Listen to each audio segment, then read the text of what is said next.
సినీ పరిశ్రమలో విషాదం నెలకొంది. మొగలి రేకులు సీరియల్ ఫేమ్ దయా అలియాస్ పవిత్రనాథ్ కన్నుమూశారు.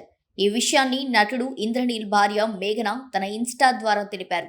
అతన్ని గుర్తు చేసుకుంటూ ఎమోషనల్ పోస్ట్ చేశారు. పవి, ఈ బాధను మేం వర్ణించలేకపోతున్నాం. మా జీవితంలో చాలా ముఖ్యమైన వాడివి. ఈ వార్త విన్న తర్వాత మేము ఇది నిజం కాకూడదని కోరుకున్నాం. ఇది అబద్ధమైతే బాగుండని ఆశపడ్డాను. కానీ నువ్వు నిజంగానే ఈ లోకాన్ని విడిచి వెళ్ళావనే నిజాన్ని జీర్ణించుకోలేకపోతున్నాం. కనీసం నిన్ను ఆఖరి చూపు కూడా చూసుకోలేకపోయాం. గుడ్ బై కూడా చెప్పలేకపోయాం. ఇకపై నిన్ను చాలా మిస్ అవుతాం. నీ ఆత్మకు శాంతి చేకూరాలి. నీ కుటుంబానికి దేవుడు మరింత శక్తినివ్వాలి అంటూ భావోద్వేగానికి గురయ్యారు. దయా చనిపోవడానికి గల కారణాలు మాత్రం తెలియరాలేదు. ఒకప్పుడు బుల్లితెరపై సంచలనం సృష్టించిన సీరియల్ అంటే టక్కున గుర్తొచ్చే పేరు చక్రవాకం.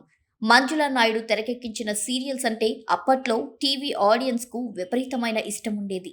చక్రవాకం తర్వాత అదే స్థాయిలో ఓ రేంజ్ రెస్పాన్స్ అందుకున్న మరో సీరియల్ మొగలి రేకులు. ఈ సీరియల్ కొన్నేళ్ల పాటు అత్యధిక రేటింగ్ అందుకొని నెంబర్ 1 స్థానంతో దూసుకుపోయింది. మొగలి రేకులు సీరియల్లోని పాత్రలు ప్రేక్షకులకు ఎక్కువగా కనెక్ట్ అయ్యాయి. ఇందులో కనిపించిన ధర్మ, సత్య, దయ, శాంతి, కీర్తన పాత్రలకు ప్రత్యేకంగా అభిమానులు ఉండేవారు. ముగ్గురు అన్నదమ్ములుగా కనిపించిన వీరిలో చిన్నవాడు దయ.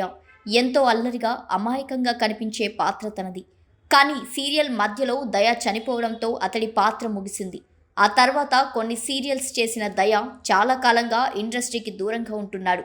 ఇంద్రనీల్ భార్య మేఘన ఇన్స్టా పోస్టుపై అభిమానులు పెద్ద ఎత్తున స్పందిస్తున్నారు. అసలు ఏం జరిగింది? దయ ఎలా చనిపోయాడు? ఎప్పుడు జరిగింది? అంటూ సందేహాలు వ్యక్తం చేస్తున్నారు. ఇదిలా ఉంటే గతంలో పవిత్రనాథ్పై అతడి భార్య సంచలన ఆరోపణలు చేసిన సంగతి తెలిసిందే. అతడికి అమ్మాయిల పిచ్చి ఉందని, తన ముందే తన ఇంటికి చాలా మందిని తీసుకొచ్చేవాడని, ఇదేంటని ప్రశ్నిస్తే తనను కొట్టేవాడని ఆరోపణలు చేసింది.